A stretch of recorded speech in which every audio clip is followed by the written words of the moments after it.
gostaria de parabenizar a igreja aqui reunida por mais um ano. Não sei se deveria chegar ao 5º ano, como congregação. Eu sou um daqueles que o Alan disse que fica perturbando para organizar logo. Mas às vezes eu sou meio apressado mesmo. E quero trazer um abraço ao Conselho da Igreja Presbiteriana de São Cristóvão, nós chamamos de Bairro Imperial, e como o reverendo Alan falou, foi a igreja que percebeu que era o momento de vir e de começar esse trabalho aqui em Nova Iguaçu. O nosso desejo, a nossa oração é que o Senhor não apenas consolide o trabalho, como faça deste trabalho um elemento multiplicador.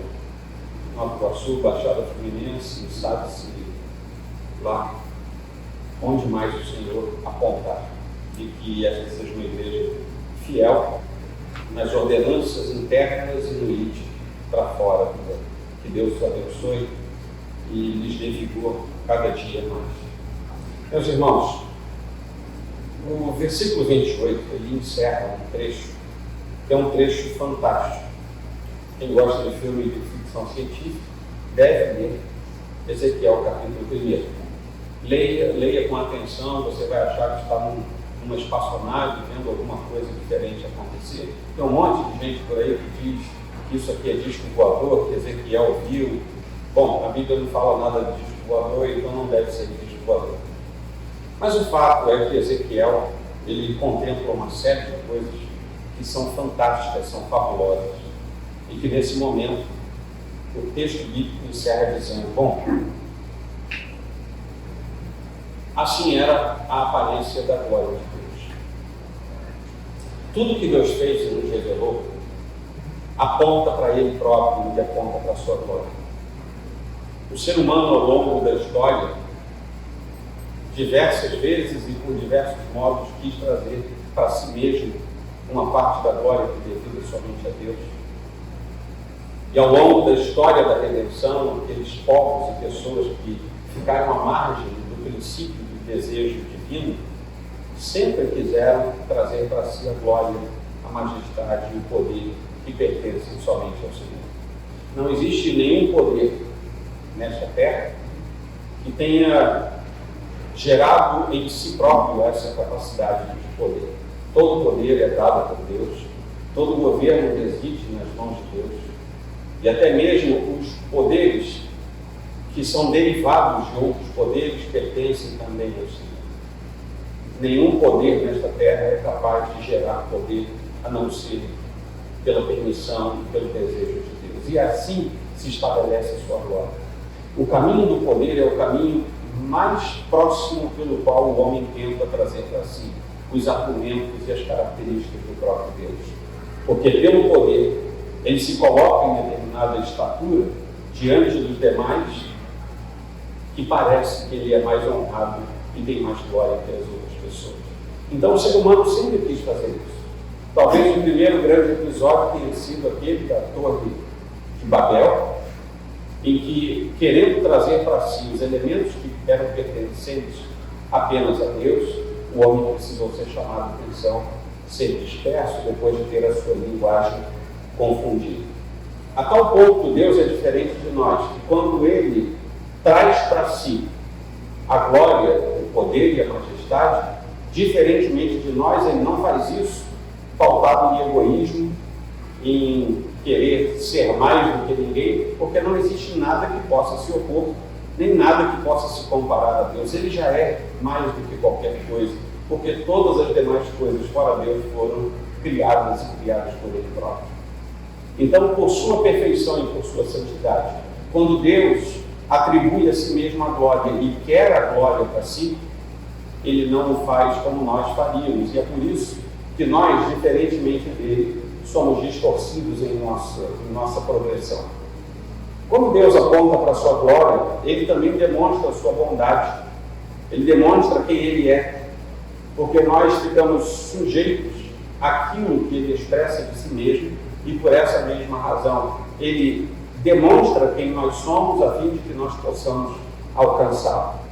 E na verdade, a demonstração que Deus faz da sua glória é uma forma de diálogo com o homem. Um diálogo que só pode ser compreendido em determinada medida, em certa medida, por aqueles que são filhos de Deus. Porque ao demonstrar a sua glória, Deus está dizendo: vejam quem eu sou e olhem bem quem são vocês. Vocês não podem ser como eu sou. Eu sou diferente de vocês. Como diz a música do Eduardo Mano, tu és Deus e eu não sou. Nós não podemos nos igualar a Deus. Então Deus estabelece uma forma de diálogo na qual Ele mostra quem Ele é e nos coloca também no nosso próprio lugar. A glória de Deus é percebida na criação, é percebida nos gestos naturais, o canto do pássaro, as cores, a estética. Não é à toa que na modernidade, pós-modernidade, a quebra dos padrões de estética seja tão intensa, que quanto mais secularizada é a sociedade pós-cristã, tanto mais também ela dissipa os padrões estéticos.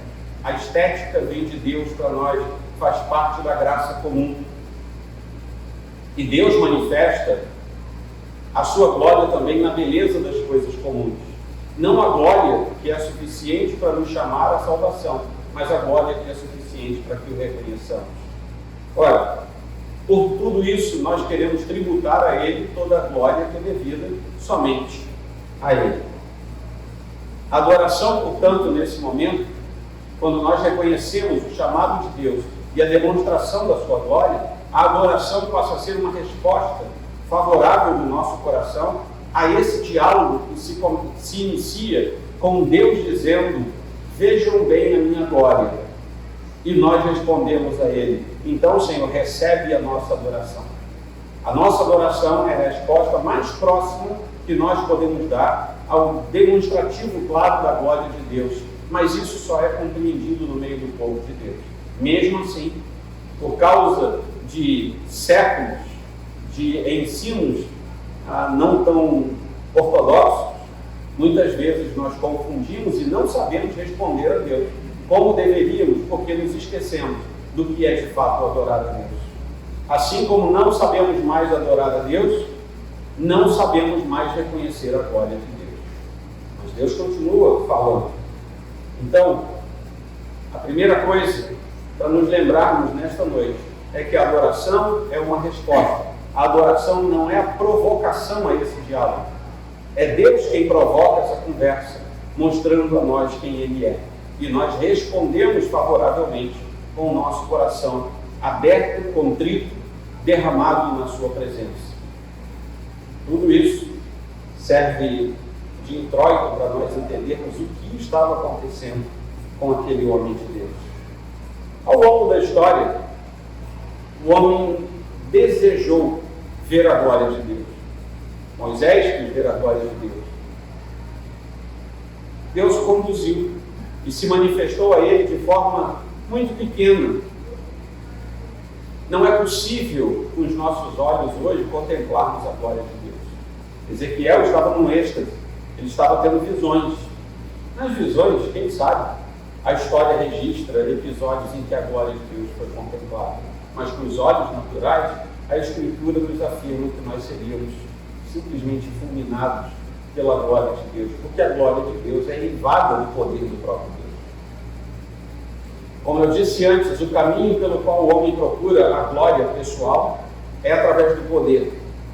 E isso talvez esteja inserido no mais profundo, na mais profunda percepção inata do ser humano, de que a glória e o poder estão intimamente ligados.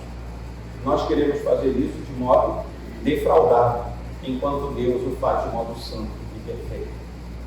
É o poder de Deus que manifesta a sua glória, e a sua glória demonstra o seu poder. E assim ele conduz a igreja. Lá para Moisés,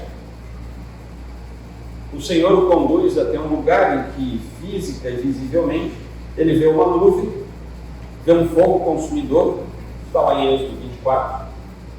E a presença de Deus, como forma de nuvem, a partir daí passa a se manifestar ao longo da Escritura e a ser demonstrado como elemento pelo qual a sua glória é mostrada. Jesus foi assunto aos céus no meio das nuvens, está lá em Atos capítulo 1, Um dia o Senhor nos chamará do meio das nuvens, está lá em 1 Tessalonicenses 4. Mas a glória, se a glória de Deus tinha alguns aspectos exclusivos, dos elementos como nuvem, como fogo, no caso da sarça que ardia, por exemplo, tudo isso era apenas um demonstrativo para que no tempo da igreja nós soubéssemos que se conseguíssemos olhar para Jesus Cristo, nós veríamos a glória de Deus. E naquele momento, quando lá em João 1,14, nós passamos a saber pela revelação da Escritura que se nós olharmos para o Filho, nós conseguimos olhar para o Pai, e vendo a glória do Filho, nós vemos a glória do Pai. Um mistério que veio desde a queda se resolve no coração daqueles que se encontram com o Senhor Jesus. Porque se por um lado os nossos olhos físicos não podem contemplar a glória, porque seríamos todos nós fulminados, por outro lado, o Senhor envia o seu Filho encarnado na forma humana, e todo aquele que passasse a ver Cristo fisicamente durante o seu ministério encarnado, e depois pela fé, conforme nós o recebêssemos como único e suficiente Salvador, ao vê-lo veríamos a glória de Deus, porque ao ver o Filho, passamos a ver o Pai.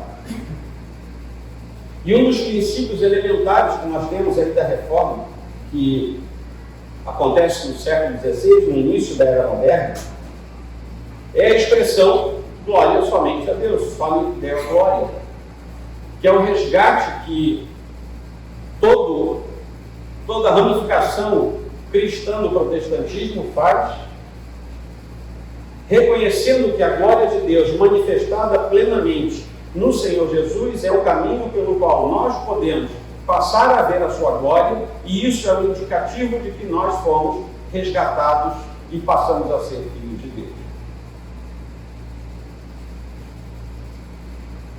Lá em Efésios 1, versículo 6, versículo 12, versículo 14, nós lemos assim, a respeito daquele que foi salvo em Jesus Cristo. Para o louvor da glória de sua graça, ele nos concedeu gratuitamente no amado, a fim de sermos para o louvor da sua glória, nós, os que de antemão esperamos em Cristo, o Espírito é o penhor da nossa herança, até o resgate da sua propriedade em louvor da sua glória. Ou seja, o que estamos lendo aqui é a comunicação clara da glória de Deus através do louvor de mentes que foram transformados pela ação do próprio Deus. Deus quer que vejamos a sua glória, mas Ele não quer que vejamos a sua glória como nós naturalmente gostaríamos muitas vezes de ver a sua glória. Nós precisamos ver a glória de Deus como Ele mostra a sua glória e quer que nós a vejamos. E o Senhor quer que nós vejamos a sua glória olhando para o Filho e não diretamente para Ele. Então esse padrão foi estabelecido no caminho da redenção. A manifestação da perfeição de Deus, de todos os seus atributos, passa a ser compreendida em Cristo Jesus, porque se não passarmos por Cristo, não vamos entender. Você já deve ter ouvido aí aquele questionamento: não, mas se Deus fizesse isso ou aquilo, Ele não seria justo. Por que é que a pessoa tenta julgar o Deus eterno e santo? É porque ela não passou por dentro de Cristo, não viu a glória de Deus, portanto não reconhece os atributos de Deus como eles de fato são. Para nós reconhecermos quem é Deus, quais são os seus atributos, e vermos a sua glória, precisamos reconhecer quem é Jesus, passar por dentro dele, pelo nosso coração transformado, enxergar em Jesus a glória do próprio Deus Pai, e ali sim nós teremos descanso na nossa alma, reconhecendo quem é o Senhor. O povo do Senhor, ainda hoje, tem uma intenção permanente, de ter acesso à glória de Deus. Em parte, isso representa um desejo ilícito. Queremos ver a glória de Deus. A gente até canta por aí, né? Lá na igreja não deixa cantar, mas tem um corinho que canta. Na verdade, eu até esqueci da melodia dele, mas é um corinho mais animado. Mas, em parte, isso pode também ensejar um desejo aleatório. Por curiosidade, eu quero ver a glória de Deus para ver como é que é. Eu não quero ver a glória de Deus para me aproximar do Deus Santo. Quero ver a glória de Deus só para ver como é que é esse negócio. Será que brilha muito? Será que é muito quente? Será que é muito frio? Ou, quem sabe, para estabelecer um padrão de comparação de status, de espiritualidade. Em determinadas comunidades, aquele que parece ser mais santo deve ser o mais santo. Então, eu vou fazer algumas coisas para que todo mundo ache que eu sou mais santo. Eu vou pular mais do que todo mundo, eu vou gritar mais do que todo mundo, vou dar mais cambalhota que todo mundo, vou dar mais pulinho que todo mundo, e com isso todo mundo vai achar que eu sou mais santo, que eu estou mais próximo da glória de Deus.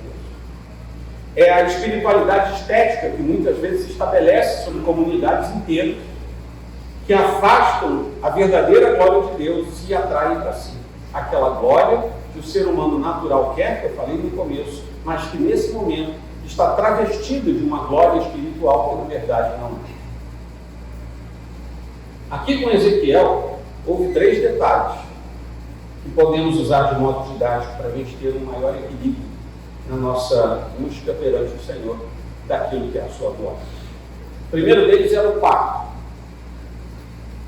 Diz assim o texto: esta era a aparência da glória do Senhor. O pacto é uma parte integrante na história da redenção. Do relacionamento entre Deus e o seu povo compõe uma parte importantíssima nos estudos que nós fazemos da teologia e da compreensão da palavra de Deus. Lá no Antigo Testamento, o pacto ou aliança geralmente começava a ser descrita como uma sentença dada por Deus em direção ao seu povo, parecida com alguma coisa assim: estabelecerei o meu pacto com, ou estabelecerei a minha aliança com, e o Senhor começava a falar como é que ele ia fazer isso. Isso a partir da história de Abraão. Recorrentemente nós vemos essa expressão da parte de Deus. Isso por si só nos mostra que o pacto entre Deus e o seu povo acontece em apenas uma direção. O pacto procede de Deus e vem para o seu povo. Assim como a glória nasce em Deus e vem para o povo, e nós respondemos com adoração, o pacto também, ou aliança, é dada por Deus, é unilateral, e nós respondemos com a nossa fidelidade diante de Deus. Não há como nós estabelecermos pacto com Deus. É Ele quem estabelece com Deus. Deus é um Deus totalmente santo e perfeito. É o Deus que se revela na Escritura. E se por um lado a própria Escritura, e nós sabemos bem disso, nos alerta que nós podemos ser infiéis durante a caminhada, por outro lado, a Escritura também nos diz que Deus sempre será fiel ao pacto que Ele fez, porque foi Ele quem fez conosco, não fomos nós quem o fizemos. O pacto é sempre proposto por Deus e apenas por Ele. Esse pacto se torna prático no meio do caminho, e enquanto buscamos uma vida mais santa, que é o processo da santificação, enquanto somos zelosos com as coisas do Senhor, enquanto nós somos pertinentes no processo da perseverança que o Senhor mesmo nos conduz, nós somos guiados pelo Senhor a estarmos cada vez mais inseridos no contexto da sua aliança. E aqui surgem 2 doutrinas, obviamente não vou discorrer sobre elas, mas surgem 2 doutrinas que são importantíssimas para o nosso conceito de fé protestante reformada: a doutrina da santificação e a doutrina da perseverança dos santos. Alguns aspectos da cristandade sequer mencionam a doutrina da perseverança dos santos, embora a doutrina da santificação seja comum a toda a cristandade. E essas 2 doutrinas apontam para o caminho pelo qual nós haveremos de perseverar até aquele último e bendito dia. E isso vai gerar em nós amor e obediência. Sem amor ao Senhor e sem obediência a Ele, nós não teríamos como responder favoravelmente a essas 2 doutrinas. É por isso que lá no Antigo Testamento, o Senhor guiava o povo vez por outra e dava uma lista para o povo: olha, isso tudo aqui é bênção, isso tudo aqui é maldição. Vocês escolhem se vocês querem bênção ou se vocês querem maldição. O Antigo Testamento vai mostrar aquilo que viria a acontecer através do Messias, ligado à regeneração humana, que era oferecida em dado momento pela ação do Espírito Santo. Agora, quando chegamos ao Novo Testamento, aqueles pactos antigos, eles são renovados. O Senhor Jesus, quando ergue o pão e o cálice,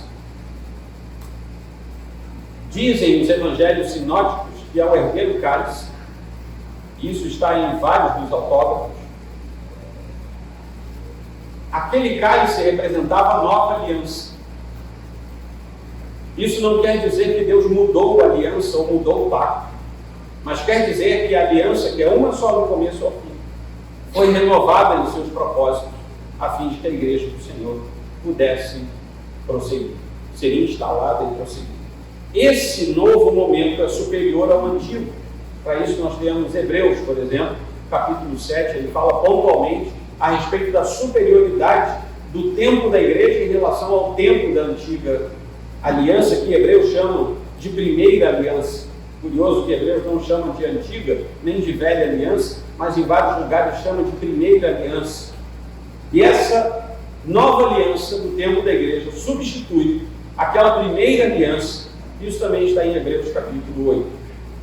E os eventos descritos na vida e ministério de Jesus Cristo estão relacionados ao pacto lá do Antigo Testamento, que agora estava se manifestando de tal maneira que passava a ser a expressão do pacto divino estabelecido para a igreja agora. Ou seja, a última cortina estava sendo desvendada. E o que estava guardado por trás, que ainda era mistério, estava sendo revelado. E nós estamos agora debaixo desse pacto divino. O seu reino, a sua morte, a cruz, a ressurreição, a glorificação, a ascensão, tudo faz parte desse projeto de Deus para nós. Nós somos presbiterianos. Se você não é presbiteriano e nos visita, então aproveite para saber um pouquinho mais de como a gente pensa. Porque nem todos os teólogos pensam a respeito do pacto como expressões práticas na nossa vida de hoje. Há pessoas que pensam, pessoas piedosas, que pensam diferente de nós, que imaginam que o pacto foi encerrado em Jesus Cristo para a nossa salvação. Outros pensam que a aliança foi suspensa em Jesus Cristo e que por uma razão progressiva, lá no final, volta a acontecer. Ele volta a ser retomado a fim de que a igreja, no final do seu ministério terreno, também usufrua do pacto. Nós, como presbiterianos reformados, nós cremos que o pacto nunca foi suspenso, porque nunca vimos isso na Escritura. O que nós entendemos é que houve uma inclusão da comunidade de fé dentro do princípio do pacto, que começa entre os hebreus e se espalha depois para a igreja de Cristo. É por isso que vocês já viram aqui e vão ver em todas as igrejas presbiterianas os ministros batizando os filhos dos crentes. Porque o pacto que foi gerado na antiguidade nunca foi suspenso. Ele se estabelece de tal maneira sobre a comunidade de fé que, assim como os judeus recém-nascidos na antiguidade eram incluídos na comunidade pelo demonstrativo prático da aliança através da circuncisão, os filhos dos crentes de hoje, ainda debaixo da aliança, não tendo havido a suspensão do processo pactual, são inseridos também de maneira visível na comunidade dos santos, através do batismo. Esse é o caminho pelo qual nós entramos. O batismo é a continuidade da circuncisão, seja para adultos, seja para crianças. No Antigo Testamento, se um filisteu resolvesse se converter ao Deus de Israel, ele tinha que ir para Israel, tinha que cumprir determinados ritos e tinha que ser circuncidado. Se alguém se encontra com o Senhor Jesus hoje, sendo adulto, ele vem para a igreja, ele cumpre determinados passos e precisa ser batizado. A criança do Antigo Testamento, por uma questão de aliança, de pacto, nascia, ia até o templo e era circuncidada. As nossas crianças, pelo mesmo motivo da aliança e do pacto, nascem, são trazidos ao templo, onde são batizados. E essa razão de coerência lógica faz com que nós percebamos cada vez mais a aliança, na prática, sendo validada sobre a nossa vida. A aliança do Senhor aponta para a glória do Senhor. Não são os nossos atos extemporâneos que apontam para a glória do Senhor. É o seguir aquilo que Deus nos deu, com fidelidade, com obediência e com amor, que aponta para a glória do Senhor. Se nós queremos ver a glória do Senhor, nós precisamos ver que Ele se manifesta na sua vontade, no meio do seu povo, e Ele quer a nossa resposta na forma de obediência e de amor. Como fato consequente a isso, a teologia federal passa a ser abraçada pela reforma de tal maneira, indo na contramão daquela teologia medieval, totalmente envolvida até então com os merecimentos humanos, e nós passamos a entender: não há mérito humano algum em eu estar inserido numa comunidade da aliança, não existe mérito. Foi o Senhor quem se revelou, Ele quem promulgou, Ele quem me chamou e Ele quem efetuou tudo isso para mim. Não há merecimento humano.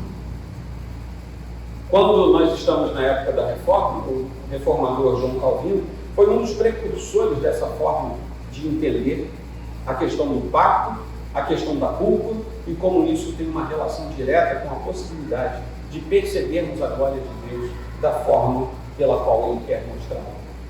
Ele destaca isso quando trata da unidade entre o Antigo e o Novo Testamento.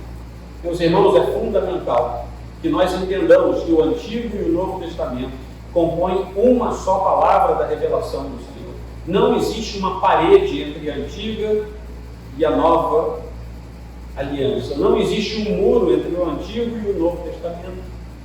É uma só revelação do Senhor, com caráter diferente na primeira parte e com caráter inclusivo, incisivo na segunda parte.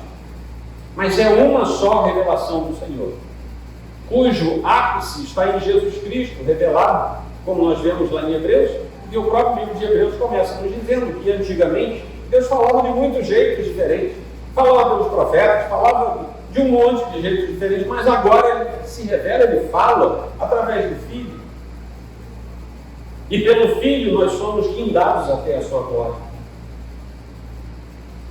Isso nos conduz à unidade, isso nos conduz à mutualidade, isso nos conduz à compreensão de algumas doutrinas que são muito complicadas para a mente humana. Uma delas eu acabei de falar para vocês, que é a inserção da nossa comunidade na aliança de Deus de forma prática e visível. Ezequiel estava diante da manifestação da glória de Deus. Ele estava consciente que aquele era o Deus do pacto com o seu povo, com Israel.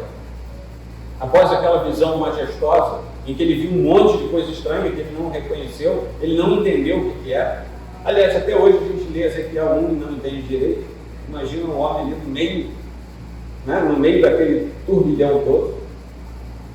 Não havia muito mais a fazer por parte de Ezequiel, ele não tinha mais o que fazer, porque a revelação de Deus era atordoante, era intensa. E a única coisa que ele podia fazer era se render diante do Senhor. Era cair diante da glória de Deus. E aqui não entra uma teologia neo-reformada para a gente andar caindo no Espírito. Mas esse cair diante da glória de Deus, que Ezequiel experimenta, simplesmente significa dizer que ele não tinha mais forças para resistir diante do que Deus estava mostrando a ele. Diante do lampejo da glória de Deus, mesmo numa revelação, como a que ele estava tendo ali naquele momento. A única coisa a fazer é nos rendermos totalmente àquilo que Deus nos deu. É total rendição. Aquele Senhor Deus, diante do qual ele estava, era o Criador dos céus e da terra, que ele tão bem conhecia, dos textos, da lei, dos profetas, dos salmos, que ele também experimentava na sua vida. Era o Deus dos filhos da aliança. A segunda coisa, e aqui eu já fui entrando nela, é que vem um momento de adoração. Ao ver isto, cair com o rosto em terra. Ezequiel simplesmente parou tudo e adorou. Ele não precisou pular, ele não teve que dançar. não gritou, não rodopiou. Ele não teve manifestações dele próprio diante de Deus. Ele silenciou. É contundente nós vermos na Escritura quantas vezes momentos de profunda adoração acontecem em silêncio. Mas a nossa natureza parece que nos guia ao contrário disso. Nós não sabemos como silenciar. E ele adora solenemente ao Senhor Deus Todo-Poderoso. Ele se encaixa nas Escrituras como um todo, chegando perto do Senhor com a resposta que Deus queria receber naquele momento. Na Bíblia nós encontramos muitos versículos que conectam a ação de adorar com a ação de se prostrar diante de Deus, de se ajoelhar, de cair com o rosto em terra. Moisés se curva em adoração diante do Senhor, desde bem cedo na história da sua vida, da sua jornada diante do Senhor. João relata lá no finalzinho que os 24 anciãos, eles vão se prostrar para adorar aquele que está no trono, em Apocalipse 4. E ao longo da Bíblia inteira, saindo de Êxodo, no episódio de Moisés, até o Apocalipse, no final da Bíblia, nós vemos o salmista convocando a fazer isso, servos de Deus silenciando e se prostrando. São expressões que trazem ideia de rendição e de humilhação. Eu não sei se aqui já chegou a febre do dorama, chegou? As irmãs, chegou? Lá na igreja chegou. Vocês já viram, é porque eu lembrei disso agora, vocês já viram como é que o coreano cumprimenta os outros? Né?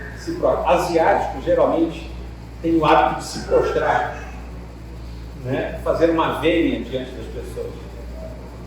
Isso é claro que tem ali um aspecto cultural. O que ele está dizendo ali é que eu estou aqui para servir você. Você é mais do que eu. E ao longo da jornada da história humana, sempre nós fomos conduzidos a nos prostrar diante de quem vale mais do que nós. Você não entra numa câmara, não sei, eu nunca entrei, se eu entrar, vou ser instruído por alguém. Se eu quiser falar com um rei, um imperador, um monarca, eu tenho que chegar e fazer uma vênia diante dele. Eu estou dizendo a você, é superior a mim. A própria sociedade humana estabeleceu os meios pelos quais nós reconhecemos quem é superior a nós. E com Deus não é diferente. O Senhor colocou no nosso coração a perfeita ciência de que nós somos menos do que Ele. Nós somos criatura e Ele é Criador. E é por isso que nós nos prostramos diante dEle, em rendição e em humilhação diante do Senhor. Nós conectamos a adoração ao sacrifício. A adoração precisa ser conectada ao sacrifício. O salmista diz assim certa vez: sacrifício agradável a Deus é o espírito quebrantado. Olha que curioso, é o espírito quebrantado, coração quebrantado e contrito, não desprezarás, ó Deus. Está lá no Salmo 51, 17. Prostrar-se então diante de alguém quer dizer que reconhecemos aquele alguém como sendo Senhor, superior, enfim, algo assim. No caso de Deus, Ele manda e a gente obedece. Ele brilha e a gente se apaga. Nós não chegamos perto de Deus com luz própria. Nós não chegamos perto de Deus com opinião própria. Não há lugar para o meu eu na relação com Deus. Meus irmãos, eu estou falando de coisas nas quais nós erramos o tempo todo. Nós chegamos perto do Senhor como se nós fôssemos a luz. E quiséssemos apenas brilhar mais um pouco, mas já temos luz. Nós chegamos perto do Senhor com o nosso eu inflado. Mas o Senhor só nos quer por perto com o nosso eu quebrado. Nós não chegamos perto do Senhor para dizer o que Ele tem que fazer. Você já notou como é que a gente ora? A gente ora dizendo a Deus como Ele tem que resolver as coisas. Ou sou só eu que pego? Não é assim que a gente faz? Senhor, eu estou com dívida, então me dá um emprego novo, ou faz isso, ou faz aquilo. Senhor, fulano está doente, faz isso, faz aquilo e faz aquilo. Não. Senhor, faz a tua vontade. Porque ela vai ser melhor do que qualquer outra coisa. Ela vai ser melhor do que qualquer coisa que eu diga. Eu preciso estar quebrado diante do Senhor. Eu preciso reconhecer a glória de Deus e tombar diante dele. Eu não posso disputar com a minha presença a glória do Senhor. Ora, nós somos servos e Ele é o Senhor. E uma das características do servo, e entenda por servo ser escravo, essa é a palavra do Novo Testamento. Uma das características do escravo é que ele tem vontade. Você já imaginou que coisa horrorosa era o tempo da escravidão, em que o ser humano não podia ter vontade? Ele não podia sair daquele lugar, ele não podia entrar em um lugar que não mandasse, ele não podia comer o que quisesse, ele tinha que comer o que dava, ele tinha que dormir onde mandava. Você já parou para pensar nisso? Talvez a escravidão que mais esteja fresca na nossa memória social seja a escravidão do tempo das navegações para cá. Mas ao longo de eras intermináveis o ser humano escravizou pessoas. Os gregos eram escravocratas, os romanos tinham escravos, os judeus tinham escravos, todo mundo tinha escravo na história, por motivos diferentes. Mas o ser humano sempre gostou de tirar a liberdade e aprisionar o outro ser humano para ganhar alguma vantagem financeira, política, social, seja lá o que for. Mas você já imaginou você estar no lugar de alguém cuja vontade foi anulada? Mas o Novo Testamento nos diz: façam isso voluntariamente, anulem a vontade de vocês. Vocês são escravos e Deus é o Senhor. E nós não queremos fazer isso. Nós tentamos fugir o tempo todo. Nós somos Jonas até o final da nossa vida. A nossa vontade não pode imperar em relação com Deus. Nós precisamos estar rendidos e humilhados. Precisamos chegar diante do Senhor reconhecendo quem Ele é, e para isso precisamos reconhecer quem nós somos. Em que posição nós estamos.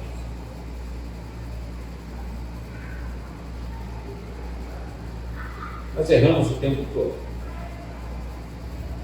mas também aprendemos o tempo todo, graças ao Senhor.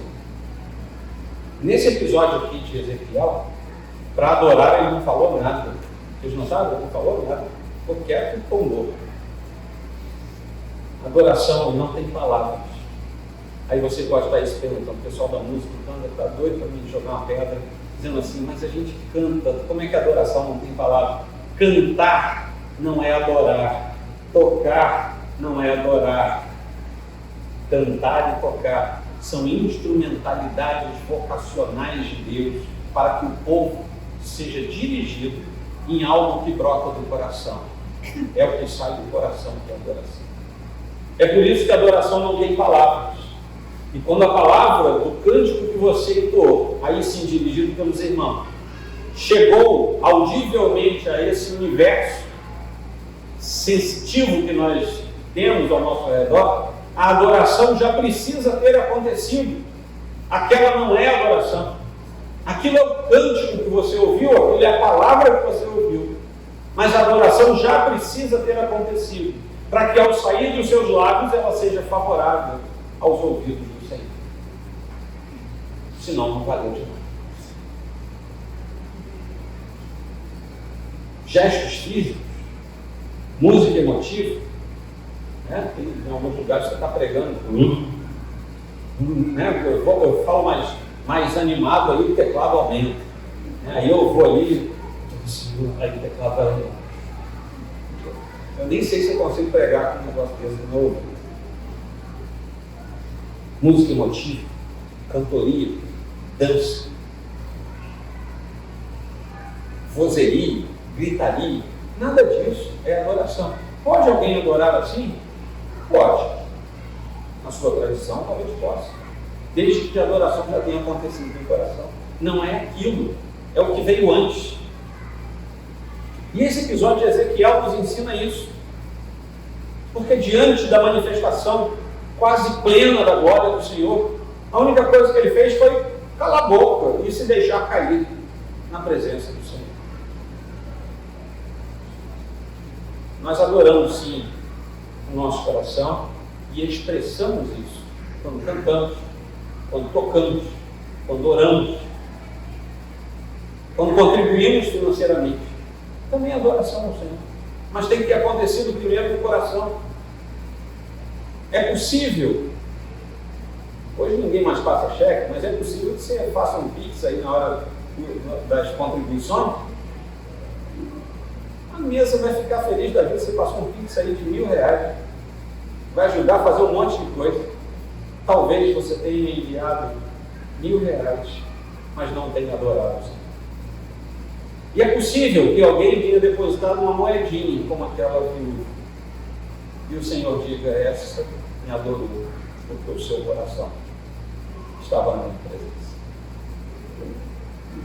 Porque é o que vem antes. É aquilo que estava sendo preparado no coração de Ezequiel, que agora se manifesta diante da glória do Senhor.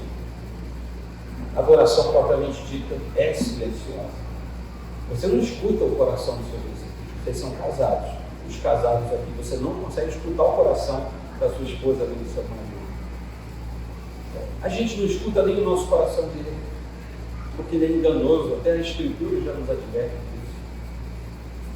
Mas é lá dentro que a gente consegue adorar ao Senhor. Então a glória de Deus, que é anunciada no plano da obra da graça, deve gerar também um louvor sincero ao Senhor. Mas a expressão da glória de Deus por palavras faladas, essa expressão não só é válida, como também é requerida, desde que antes tenha havido a verdadeira adoração. Ezequiel cai com o rosto em terra. Isso denuncia que ali havia uma profunda adoração. Ao fazer assim, de acordo com as Escrituras, o profeta estava reconhecendo o senhorio de Deus sobre a vida dele, ao mesmo tempo que reconhecia sua dependência total e plena, reconhecia sua pequenez diante do Deus do pacto com o povo da aliança. Amém? E a última parte, a revelação. Ouvir a voz de quem falava.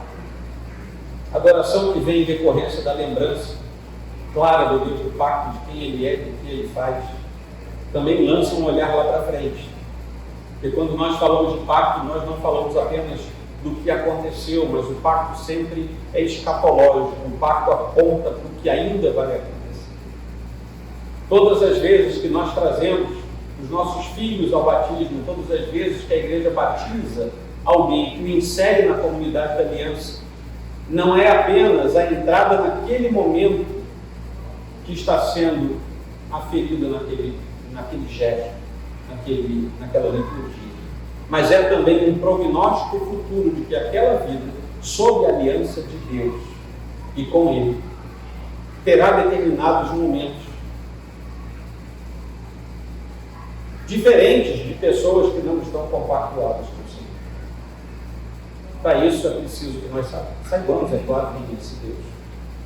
E Deus só pode ser reconhecido até a medida em que Ele se revela, menos nem mais.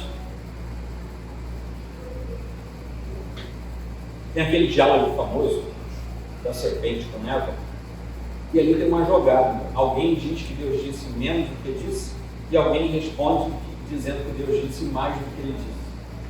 A gente não pode nem crer em Deus para menos, nem crer em Deus para mais. A revelação de Deus é o suficiente para nós, nem menos nem menos. Alguém falava, comunicava aos profetas, alguém mostrava a própria glória, era o Senhor Deus. E as visões de toda a revelação tinham uma finalidade clara, que era preparar e chamar o profeta para algo que ele precisava fazer. Vejam bem, o profeta do Antigo Testamento era chamado. Deus mostrava um lampejo da sua glória, porque aquele homem estava sendo preparado para expor os desígnios de Deus. Nesse sentido, Ezequiel viu a glória de Deus, não exatamente como nós entenderíamos hoje, que é ver a glória de Deus, mas é ver aquela manifestação. Ele estava vendo o seu ministério sendo forjado naquele momento. Lá na frente, Jesus Cristo vem, morre por nós. Nós sabemos pelo texto, principalmente o texto joanino, que ele é a manifestação da glória de Deus Pai. Quem olhar para Jesus olhou para Deus, olhou para a sua glória. Mas eu falei para vocês que o profeta da antiga aliança, ele via um lampejo da glória de Deus porque estava sendo encaminhado para a execução do seu chamado. Isso era contundente. Ele não conseguia não fazer o que Deus mandava, depois de ele ver algo tão contundente como isso que Ezequiel vê no capítulo 1. Ezequiel nunca mais foi a mesma pessoa. Estar próximo de Deus deve nos fazer nunca mais sermos a mesma pessoa. Precisamos mudar. Jesus Cristo chama os seus discípulos e diz assim para eles: vão por todo mundo, preguem o Evangelho, façam discípulos, batizem esses discípulos em nome do Pai, do Filho e do Espírito Santo. E ele diz: eu vou estar com vocês até tudo terminar, até a consumação de tudo. O que é que Jesus está fazendo? Jesus é a glória de Deus manifestada. Ele agora não chama mais um profeta, ele não chama mais Isaías, ele não chama mais Ezequiel, ele não chama mais, quem mais? Samuel, que foi profeta, ele não chama mais um homem isolado, ele chama a igreja e diz: façam isso, mostrem a minha glória, porque eu me mostrei a vocês e eu sou a glória. E por que é que a igreja é letárgica? Se nós olhamos para o Antigo Testamento e aquele que se encontrava com a glória de Deus não conseguia não fazer o que Deus mandava. Deus fez a mesma coisa comigo e com você. Só que no Antigo Testamento ele fazia um varejo, agora ele fez uma atacada. Ele chamou a igreja.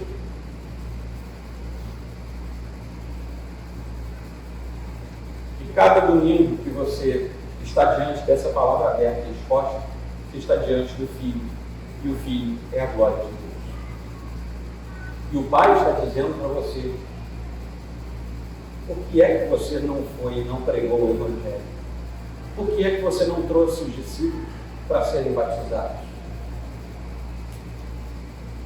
O Senhor Jesus não chamou pastores para isso. Chamou todo o seu rebanho para isso.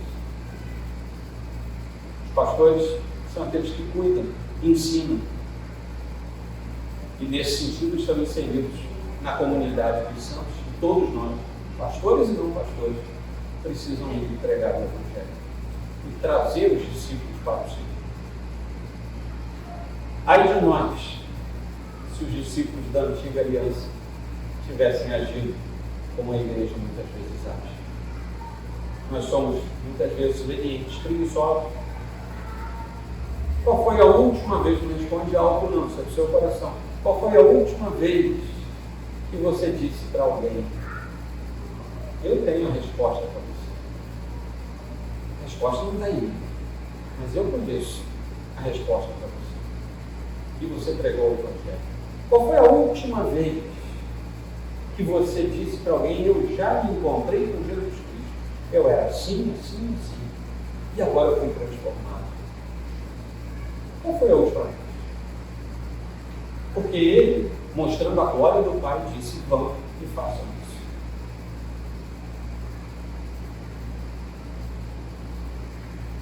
A revelação faz um ciclo de retorno à glória de Deus. E o Senhor foi tão maravilhoso que Ezequiel viu a glória de Deus ali naquele êxtase, e depois pontualmente ouviu a palavra do Senhor. No templo da igreja, todo santo domingo, nós estamos juntos vendo a glória de Deus manifestada.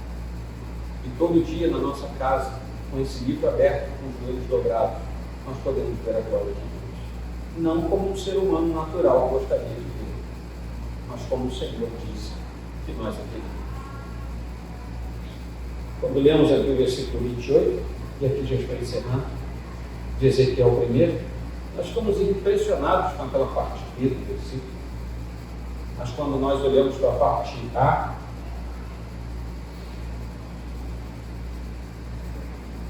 como o aspecto do arco que aparece nas nuvens, em um dia de chuva, assim era o resplendor ao redor. E a revelação progride a partir daí.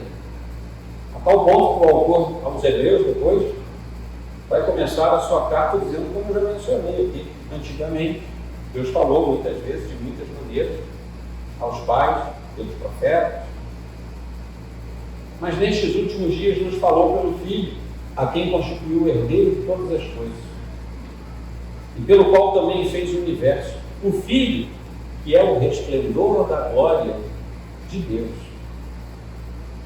e a expressão exata do seu ser, sustentando todas as coisas pela sua palavra poderosa, depois de ter feito a purificação dos pecados, assentou-se à direita da majestade nas alturas, tendo se tornado tão superior aos anjos, quanto herdou o mais excelente nome do que eles. Nós podemos sim dizer que a glória de Deus tem relação majoritária com aquilo que nós ouvimos. Ele é o óculos encarnado, ele é a palavra encarnada, ele é o verbo encarnado. E é pelo que Deus fala que nós entendemos que esse mesmo Deus é pleno de glória e de majestade. Mas ainda não vimos nada disso. A glória de Deus se manifesta pelo que nós ouvimos e não pelo que a nossa natureza humana gostaria, que é ver. A manifestação da glória de Deus vem pelo que ouvimos. Nós somos testemunhas do que ouvimos e não do que vimos. Ninguém aqui estava lá na cruz vendo Jesus pendurado. Mas nós somos testemunhas do Senhor porque há 2000 anos ouvimos que Jesus foi até aquela cruz e foi morto. Nós não andamos com Jesus ressurreto naqueles 40 dias, mas há 2000 anos a igreja do Senhor diz que Jesus ressuscitou e andou durante um bom tempo. E pessoas o viram. Nós somos testemunhas pelo que ouvimos e não pelo que vemos. E aí nós perguntamos sempre ao nosso coração se a gente quer ver mesmo a glória de Deus. Se é necessário nós termos ainda um desejo de, neste estágio da nossa existência, vermos a glória de Deus. Há uma aliança, é a primeira coisa que precisamos entender. Há uma aliança entre Deus e cada um de nós. Nós participamos dessa aliança como beneficiários. Somos chamados por Deus para agir nessa aliança, mas a aliança é dele. Nós estamos inseridos. Outra coisa é que precisamos nos render totalmente a Deus. E isso se manifesta na profunda adoração dos seus filhos. Precisamos nos render a Ele em adoração solene, como quem está diante de toda a demonstração da glória e da majestade do Deus Criador e sustentador de todas as coisas. Precisamos ainda entender que a plenitude da revelação de Deus veio em Jesus Cristo. E é a Jesus Cristo que temos que apresentar ao mundo, a fim de que o mundo perceba a glória de Deus. Jesus é a expressão máxima de Deus entre nós, é o cordeiro imolado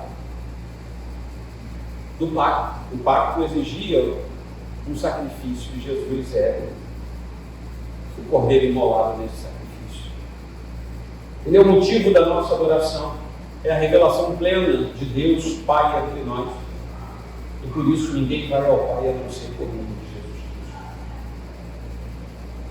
Se nós quisermos estar próximos da glória de Deus, é bem possível que você não tenha um êxtase como Ezequiel teve. A história, esses 2000 anos da igreja, não nos respaldam para a gente ficar atrás desse tipo de coisa. Mas nós podemos olhar para a cruz. E se nós olharmos para a cruz, ali nós vamos olhar, nós vamos ver e vamos perceber claramente o resultado do pacto de Deus. Porque lá nós vamos ver o Filho de Deus desnudado da sua glória celeste, a fim de que nós pudéssemos ver a glória do Pai através daquele que tinha se feito humilhado e humilhado até a morte de cruz. E ali ele nos chama para a adoração. É ver aquele Cristo ensanguentado, crucificado, que não fica ali e ressuscita, mas é ver todo esse episódio diante de nós, que nos faz adorar, porque tudo isso compõe um cenário da glória de Deus. É na cruz de humilhação que nós vamos encontrar a glória do Senhor. Quem quiser estar perto da glória de Deus, nunca mais deve andar atrás de qualquer outra coisa que seja. Pode parar, pode silenciar, pode aquietar o coração. Apenas vá atrás da cruz. A cruz é suficiente. A cruz é tudo de que nós precisamos. É o único meio para chegar à glória de Deus. E lá na cruz, a gente vai ter um êxtase. E lá na cruz, a gente tomba diante do Senhor. Lá na cruz, nós somos quebrados. É lá na cruz que nós olhamos e não entendemos nada do que aconteceu. Mas é lá na cruz que a gente diz: eu posso não entender, mas isso veio do Senhor para mim. É lá na cruz que a gente vê uma mão estendida. A gente pega nessa mão. E é da cruz que nós somos içados e tirados da lama onde nós estávamos. É a cruz. É a manifestação dolorosa, mas visível, da glória de Deus. Amém?